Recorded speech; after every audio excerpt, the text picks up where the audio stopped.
ദൈവ ഭയമുള്ളവർ മാത്രം ദൈവാലയത്തിൽ വരുമ്പോൾ അവർ കഴിച്ചു വരിക.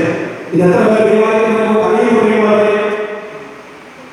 നാം അറിയേണ്ട രീതിയിൽ വന്നാൽ ദൈവത്തോട് ചോദിച്ചാൽ ഇരിക്കേണ്ട രീതിയിൽ ഇരുന്നാൽ നമ്മുടെ ജീവിതത്തിൽ വരേണ്ട അനുഗ്രഹങ്ങൾ നേരായി നടക്കുന്നവർക്ക് ദൈവം ഒരുക്കുന്നവരെ. അതുകൊണ്ട് സൗകര്യം പ്രകടിപ്പിക്കാനല്ല, നമ്മുടെ ബിസിനസ് നടത്തുന്നവരല്ല, നമ്മുടെ ഇഷ്ടങ്ങൾ നിർവഹിക്കേണ്ട സ്ഥാപന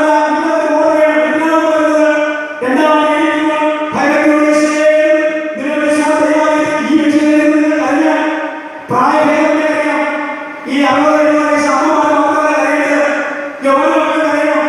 നിങ്ങൾക്ക് നല്ല ഭാവി വേണം, നിങ്ങൾക്ക് നല്ലൊരു കുടുംബം വേണം, നിങ്ങൾക്ക് നല്ലൊരു ജോലി വേണം, നിങ്ങൾ അനുഗ്രഹമായി ജീവിക്കണം. നിങ്ങളെ കുറിച്ച് മറ്റുള്ളവർ കാണുമ്പോൾ കൊള്ളാം, അവർ നന്നായിരിക്കുന്നു, അവരുടെ ജീവിതം ശക്തമായിരിക്കുന്നു, അവർ അനുഗ്രഹിക്കപ്പെട്ടവർ ദൈവമായെന്ന് പറയണം. പ്രിയമുള്ളവരെ, ഇവിടെ ദൈവത്തെ കാണാൻ കഴിയുമെങ്കിൽ നമ്മളുടെ സ്ഥാനങ്ങൾ